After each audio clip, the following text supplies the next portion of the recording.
దాదాపు 105 రోజుల పాటు తెలుగు ప్రేక్షకులకు వినోదాన్ని పంచిన బిగ్ బాస్ సీజన్ 9 తెలుగు గత ఆదివారంతో ముగిసిన సంగతి తెలిసిందే.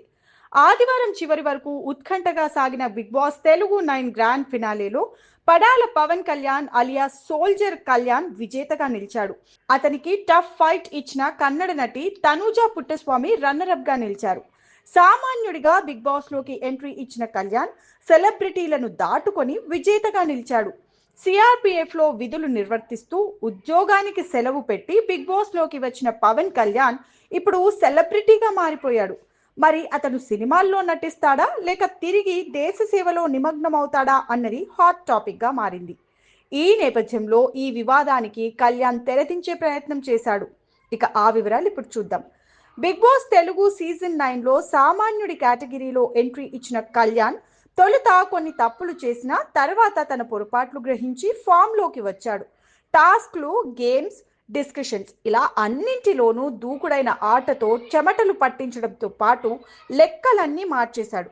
అప్పటి వరకు తనూజ వన్ మ్యాన్ షోతో బిగ్ బాస్ తెలుగు 9ని ఏలుతుండగా కళ్యాణ్ ఎంట్రీతో ఆమెకు గట్టి పోటీ ఎదురై కళ్యాణ్ వర్సెస్ తనూజాగా పరిస్థితి మారింది. ఎప్పుడు నామినేషన్స్ లోకి వచ్చినా వీరిద్దరి మధ్య హోరాహోరీ పోరు జరిగేది. ఇదే సమయంలో కళ్యాణ్ పై సోషల్ మీడియాలో దుష్ప్రచారం జరిగింది. కళ్యాణ్ అసలు సైన్యంలో లేడంటూ ఆరోపణలు వచ్చాయి. దాంతో అతని సహోద్యోగులు, మిత్రులు అండగా నిలిచారు. కలుపుగోలుతనం, ఇంట్లో కుర్రాడిలా కనిపించడంతో పవన్ కళ్యాణ్ కు కుటుంబ ప్రేక్షకుల మద్దతు కూడా గట్టిగానే లభించింది. సోషల్ మీడియాలోనూ అతనికి ఓట్లు వేయాలని పెద్ద ఎత్తున క్యాంపెయిన్ నడిచింది.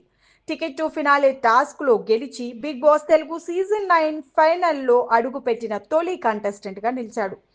టాప్ 5లో తనూజ నుంచి గట్టి పోటీ ఎదురవ్వగా బలమైన ఓటింగ్తో చివరికి విజయం కళ్యాణ్నే వరించింది.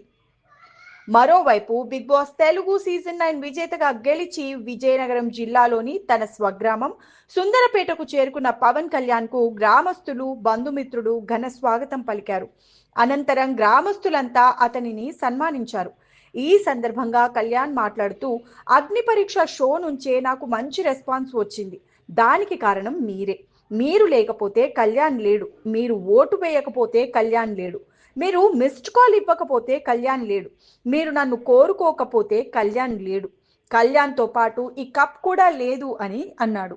అనంతరం పవన్ కళ్యాణ్ మీడియాతో మాట్లాడుతూ, ప్రతి ఒక్క ఆడియన్కి హృదయపూర్వక ధన్యవాదాలు. నన్ను మెచ్చి ఇంత చేస్తారని అస్సలు ఊహించలేదు. మీ అందరి సపోర్ట్ లేకుండా బయటకు ఖచ్చితంగా రాలేను అని కళ్యాణ్ తెలిపాడు. నెక్స్ట్ మీరు సినీ రంగం వైపు వెళ్తారా లేక ఆర్మీ వైపు వెళ్తారా అని మీడియా ప్రతినిధులు ప్రశ్నించగా, కొన్ని ఫార్మాలిటీస్ ఖచ్చితంగా ఉంటాయి, వాటిని ఫినిష్ చేసుకొని ఐ విల్ బ్యాక్ అంటూ ఒక్క మాటలో తన ప్రయాణం సినీ రంగం వైపే అని ఒకటే మాటలో తేల్చేశాడు. అయితే తాను ఎప్పుడు వస్తాననేది మాత్రం ఆయన చెప్పలేదు.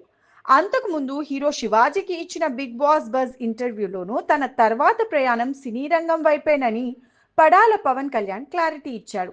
సినిమాల్లోకి రావాలని నిర్ణయించుకున్నానని, అయితే స్టార్, హీరో వంటిది కాకుండా గొప్ప యాక్టర్ కావాలని, మంచి పేరు తెచ్చుకోవాలనేదే తన లక్ష్యమని కళ్యాణ్ వెల్లడించాడు. మొత్తానికి సినిమాలపై తన ఇష్టాన్ని బయటపెట్టిన కళ్యాణ్ ఈ రంగంలో ఎలా అవకాశాలు దక్కించుకుంటాడో చూడాలి.